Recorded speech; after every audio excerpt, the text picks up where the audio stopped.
Could we have Mrs. Janet Leifer?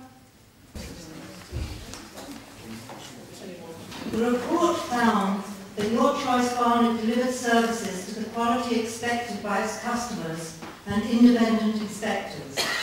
These findings seem to be based on visiting 3 services in one day and examining feedback, presumably provided by your Choice Barnet. The group chose not to speak to service users and their families directly, nor did they spend much time visiting the services. There is a need for a more detailed investigation of your Choice Barnet services. I have heard families who have praised the care their loved ones receive and held the support staff in high esteem. However, I have also heard a great deal of concern expressed for their future well-being and their distress resulting from changes that have already happened.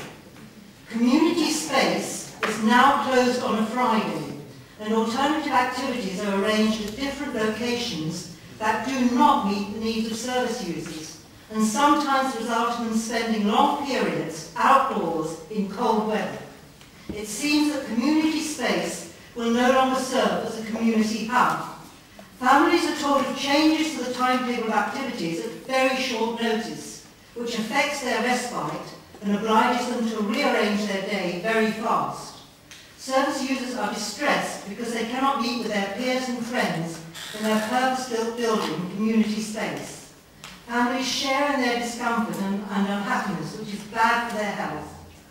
Barnet Independent Living Service is housed in a building that is due for demolition in 2016. There are no plans for a new building, and service users have been told they will spend time out and about in the community. Bills have seen a sharp decline in members, and the remaining service users are in despair about what is happening to their services, as are their families. And you've heard that just now from the Wolf family. Concerns have been expressed about transport to day centres run by your Choice Barnet. If there is a lack of safe, comfortable and appropriate transport, how can people attend the day centres? They will be obliged to stay at home, possibly on their own. If they live with their family, their carers will be deprived of much-needed respite. The report highlights staffing changes and possible benchmarking that affect staff morale. These changes are affecting service users and have resulted on occasions in a lack of continuity of care and inadequate staffing levels, especially when service users are taken out and about. Families have been very concerned about cost. Service users at community space are now charged for activities which take place at alternative venues. If they took place at community space, there would be no charge. There is concern that your Choice Barnet might charge VAT for daycare services. The report states that independent inspectors, that is CQC, are satisfied about the quality of care. However, they only regulate supported living in Valley Way. No independent organisation appears to inspect, regulate and publish reports on the 4 daycare centres, including community space and bills. Who is looking at the comfort, happiness and health of the service users in the day centres?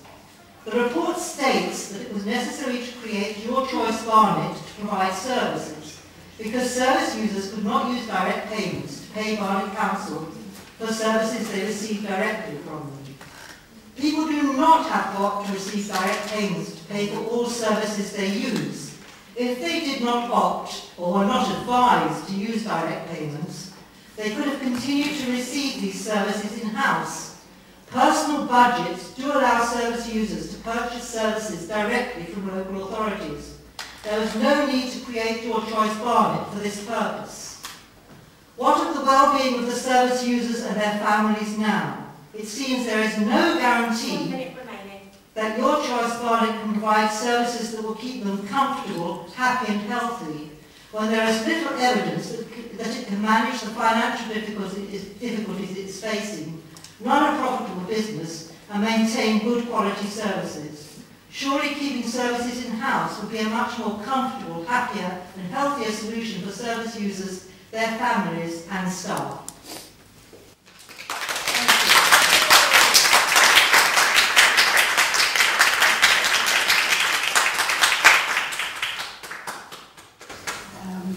McGuirk. Thank you. Obviously, I imagine this pattern will come throughout. It clearly came in the questions. Would you like to see the Task and Finish group reopened and to extend the work it's already started to actually get down to the real bottom of what the issues are?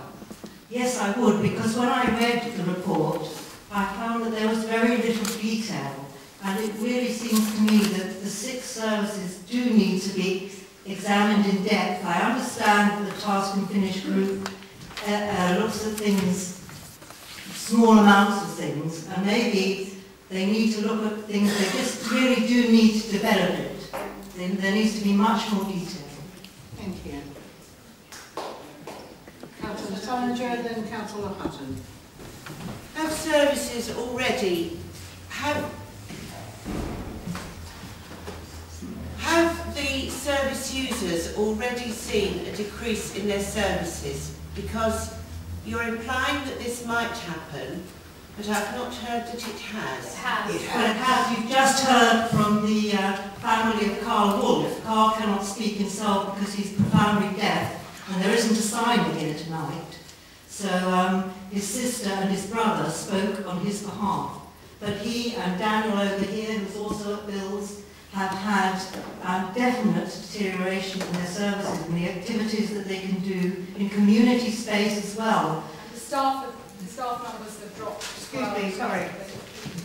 In community space as well, instead of using the building and the service users being able to go there and sit in comfort, I mean, we're talking about service users who are middle-aged, who are in their 40s and 50s. And 60s. And 70s, yes, thank you. Councillor Hutton.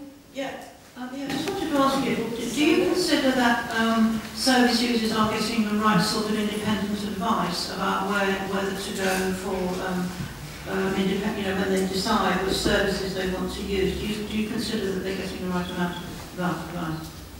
I personally find that very hard because I'm not receiving services from Your Choice Barnet. I would hope that they are, but what the problem is that the services, when they go to the daycare centres, when they go to the centres, the services are not always as good as they used to be. And for instance, I believe at community space now, I'm not 100% sure that there is no food at lunchtime. There isn't, that's a fact. Yes, there is no food. Now, some people who go to these centres have families and they live at home. Some people may live in supported living.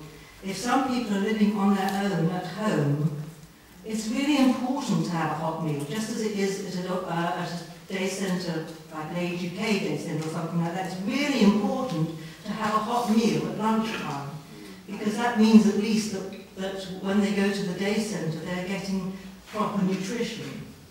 So not having that is really bad, and there are other examples that I'm probably haven't got time to explain. Thank you very much. Thank you. Could we have Barbara Jacobson on behalf of Sullivan? CADDSS wants to hand the personal letters to the committee members, which we emailed as well, but just in case. Sorry? I can choose it. Can you just leave the bottom there and it can be picked up, please? Go ahead. Right. As has been made clear, I'm reading this.